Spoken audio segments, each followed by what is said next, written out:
very much for your very pertinent observations. I respect your comments. Yes, Dr. J.P. Narayan, I'm sorry that I had to wait for some time.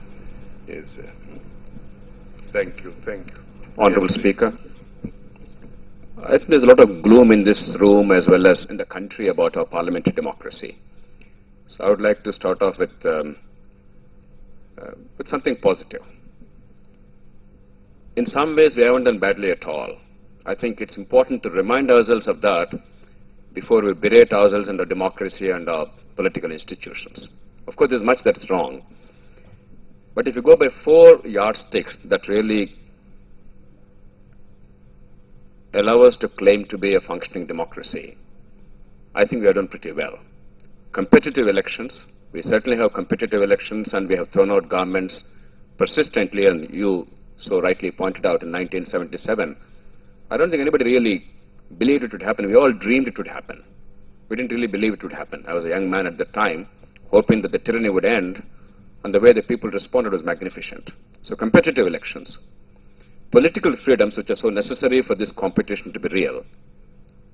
With all our distortions, I think there is real political freedom in this country. All of us can say pretty much what we like. I don't think there's real fear of being jailed or mugged or worse in this country. The winners do not punish the losers merely because they happen to be the losers.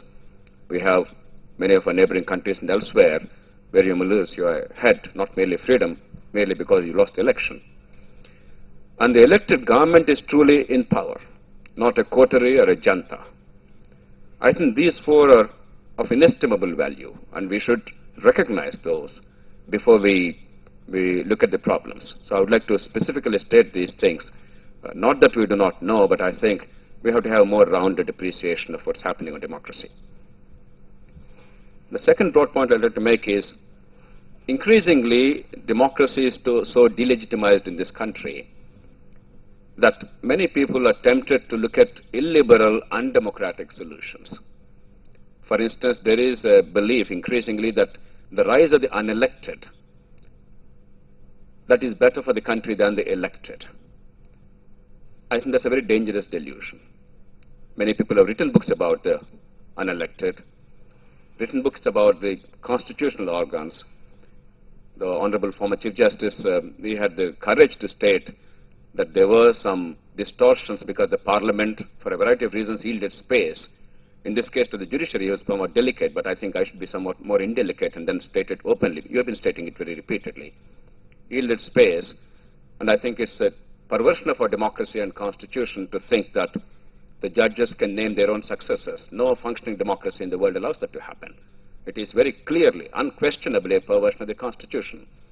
That the lawmakers did not have the courage and the gumption to stand together, even though they believe it passionately, to stand together and correct the distortion is actually a very sad commentary on the way our democracy is functioning, and that must be corrected soon. Otherwise, increasingly, we will fall prey to the temptation to believe that a non-democratic organ of state is always a better organ. The middle class tends to believe that a politician by definition is bad, politics by definition is utterly dangerous and criminal and villainous, and therefore anything non-political is perfectly acceptable. There's nothing more dangerous than that. Having said that, you raised the issue of what happened in Parliament during the confidence vote. And I, along with millions of our countrymen, am deeply grateful to you for invoking the inherent provision by which the House can expel its own members for conduct unbecoming of the members. It was invoked only twice before you did that. I think one case was H.G. Mudgal, before the first Parliament was elected, in fact. The second was when Mrs. Gandhi herself was expelled for a contempt of the House or for misleading the Parliament, a Parliamentary committee. But otherwise, nobody dared to do that. You did that. But I would like to emphatically submit that the roots of the problem are not technical. They are not in the House. What is seen in the House is merely a symptom of the much deeper malaise. Dr. Shashi Tharoor mentioned that. Dr. Bhaskar Rao mentioned that. And the Honorable Member of Parliament, Mr. Ranjitha, mentioned that. I think we should go into the core of that issue. There are three big symptoms of this deeper malaise, and I would like this body to look at that very dispassionately. It's not enough to simply say things are bad and express our angst. The first is the divisions. The Secretary General mentioned in his presentation initially, and you mentioned that, the fractured politics and the divisions, the way things are happening in Maharashtra now, the Northeast, the sub-regional passions aroused persistently in many parts of the country, or the way Delhi itself was paralyzed, the national capital was paralyzed in a country as large as 1 billion people because of a Gujjar Meena agitation. It could happen again tomorrow. We only temporarily pushed it under the carpet. It could happen tomorrow again on the caste issue of reservations. You can clearly see political commerce made out of these fractious divisions in society. And it makes abundant short-term political sense for politicians and parties to play up to these tendencies. And there's a systemic problem we cannot ignore. There's no point telling them to be patriotic, to be national, when to be national means to lose the election. So how do we create an environment in which that changes? Question one. Two, I'm grateful to Dr. Bhaskar Rao for raising the important question. Mr. Shyam Benegal, like many well-meaning, intelligent citizens deeply concerned about democratic values in the country, and the Prime Minister himself belongs to this category, is arguing for state funding. Dr. Manmohan Singh repeatedly said that. With due respect, sir, that simply is not the solution at all. The concept is sound. The problem is, as Dr. Bhaskar Rao mentioned, in many states, the expenditure for a state legislative office, in fact, in all this discussion, we're talking about the Parliament. With due respect, Mr. Speaker, the real problem of India is in the states.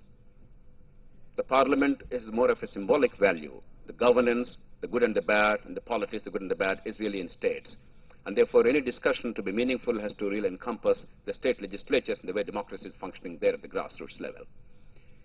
For a state legislative office, let alone a Parliament, Lok Sabha office, the typical expenditure in my state of Andhra Pradesh by a major party would be of the order of 5 to 10 crore rupees. I am not exaggerating, Mr. Speaker, a bit, and you know by now very well. Every member of Parliament who knows Andhra Pradesh, or Karnataka for that matter, understands that. I was saying it will be more. I tend to be conservative in these numbers. In the next election in Andhra Pradesh, easily we will see an expenditure of about 15 crore rupees by at least 3 major formations for each assembly constituency in Andhra Pradesh. And that means about 4,000 crores in Andhra Pradesh alone. Most of this expenditure is not for campaigning. The reason why public funding will not work is 80 to 90% expenditure is to buy the vote straightforward with money and liquor. It does not mean that the money will guarantee election.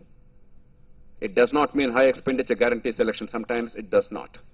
But it means that non-expenditure guarantees defeat.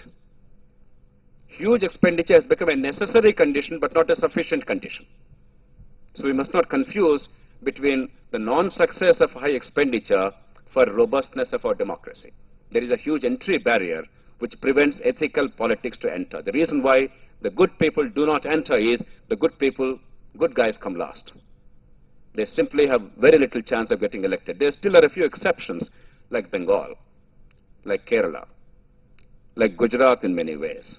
There are still a few exceptions individually because the stature, the towering stature of an individual, you may get elected. You may still overcome these barriers. But I'm talking about the overwhelming majority of members of Parliament or the state legislatures in the country. The exceptions only prove the rule. We must not go by the exceptions. When money transferred to the voters and inducement is the primary determinant of the outcome, any amount of state funding will not solve the problem.